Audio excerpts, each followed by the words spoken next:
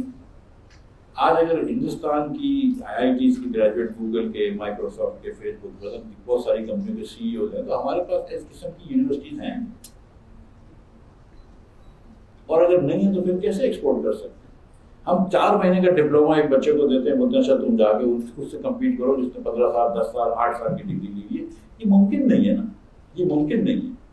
تو آپ اگر آپ نے IT ایکسپورٹ کرنا ہے تو آپ یہ نہ سوچیں کہ میں اگلے سال کروں گا. آپ نے IT ایکسپورٹ کرنا ہے تو آپ انفراسٹرکچر بلڈ کرنا شروع کریں. آپ 22,000 بچے تو O levels کرا رہے ہیں، 40-50,000 بچہ تو آپ کا ایسا ہے جو الجبرا کر سکتا ہے، جو میٹرک انٹر پاس کر گیا ہے. 50,000 بچہ نہیں ہوگا پاکستان کے اندر، میں آپ کو سچ بتا رہا ہوں. یہ 40 لاکھ بچے جو ہے نا، 40 لاکھ بچے جو 18 سال کے اس سال ہوں گے، اس میں سے 50,000 بچہ جو ہے کوارٹرلی ایکویشن سالو نہیں کر سکتا ہے. تو بچہ کوارٹرلی ایکویشن سالو نہیں کر سکتا ہے، وہ IT ایکسپورٹ نہیں کر سکتا ہے. اگر آپ اس طرح سوچ لیں کہ صرف ہم کرکٹ کی ٹیم جو ہے وہ 22,000 بچوں سے نکالیں گے O levels کے پاس کی، تو کیسی بری کرکٹ کی ٹیم ہوگی. تو سیریسلی انفراسٹرکچر نہیں ہوگا آپ کے پاس تو آپ آگے نہیں بڑھیں گے. سیدھی سی اس میں بات ہے، آپ جتنا بھی وہ کر رہے ہیں IT کے جو بھی ایکسپورٹ پارکس کھولتے ہیں، پارک وارک سے ایکسپورٹ نہیں ہوتی ہے. ایکسپورٹ ہوتی ہے کہ اس بچے کو پڑھا دو، اس بچے کو سمجھا دو، خود بخود ایکسپورٹ ہو جائے. So that's the first part. دوسری آپ نے بات کری کہ ایلیٹ کاسٹ چینج نہیں ہوتی ہے. بیٹا تو پولیٹیکل کلاس بھی ایلیٹ کلاس ہی ہے نا، مطلب they are part of it. مطلب میں اسی کی بات کر رہا ہوں. ٹھیک ہے، top politicians are elites, right. کسی نے بات کری کہ اکنامک اسٹیبلٹی کے لیے، پولیٹیکل اسٹیبلٹی میں آپ بالکل، میں نے کبھی بھی نہیں کہا شہباز شریف کو کہ الیکشن کراؤ، بلکہ میں بالکل نہیں چاہتا ہوں کہ وہ ایک دن پہلے بھی کرائے الیکشن. کسی کی ضد ہونی چاہیے کہ الیکشن کراؤ. کوئی جھوٹ آ کے بولے کہ آپ کو امریکہ نے کہا ہوا ہے، ہر قسم کا جھوٹ بولے تو اس کے لیے بیٹھ جانا چاہیے. بالکل نہیں. پولیٹیکل اسٹیبلٹی پاکستان میں الیکشن سے بھی نہیں آئے گی. پاکستان میں پولیٹیکل اسٹیبلٹی اگر آپ کو لانی ہے تو بہت سارے اور فنڈامنٹل چیزیں کرنی پڑیں گی. لیکن یہ اکنامک اسٹیبلٹی، بالکل صحیح بات ہے آپ کی کہ اکنامک اسٹیبلٹی آپ کی ہونی چاہیے جو پولیٹیکل اسٹیبلٹی سے آتی ہے. دوسری والی بات آپ کی درست نہیں ہے کہ اکنامک ریفارمس کے لیے اکنامک اسٹیبلٹی کی ضرورت ہوتی ہے. اکنامک ریفارمس کے لیے کبھی بھی ٹائم اچھا نہیں ہوتا ہے، لیکن پھر بھی آج ہی کرنا چاہیے. کرنٹ اکاؤنٹ، آپ کا کرنٹ اکاؤنٹ ڈیفیسٹ کم کرنے کے لیے کوئی ٹائم اچھا نہیں ہے. ہر سیاستدان آپ بولے گا اگلے سال سے کرو، کرنا آج چاہیے. بجٹ ڈیفیسٹ کم کرنے کے لیے کوئی ٹائم اچھا نہیں ہے، اگلے سال سے کرو. سرکولر ڈیٹ مشرف صاحب کے زمانے میں 20 ارب روپے تھا، جب ہم چھوڑ کے گئے تھے تو 1100 ارب روپے تھا، جب خان صاحب چھوڑ کے گئے تو 2400 ارب روپے ہو گیا. کسی وزیر اعظم نے آج تک یہ کم نہیں کیا. اگلے سال سے سب کرنا چاہتے ہیں. یہ آخری سوال تھا ہارون صاحب کا کہ اسپیس کیسے ملتی ہے. اسپیس لانے کے لیے اچھا کام کرو. میں آپ کو صرف بتا رہا ہوں کہ اگر آپ ایک ریفارمسٹ پارٹی بن جاتے ہیں، اور انشاءاللہ مسلم لیگ بنتی ہے اور ایک فنڈامنٹل ریفارمس لے کے آ جاتی ہے اور معیشت کو اچھا کر دیتی ہے، تو آپ کی لوگ آپ کے ساتھ ہو جائیں گے، خود بخود اسپیس مل جائے گی. لوگ آپ کے ساتھ ہونا space, right. This is what you need. I think I've answered these 4 questions. If you can have the mic move around in this area here. I won't get to all of you. I'm sorry.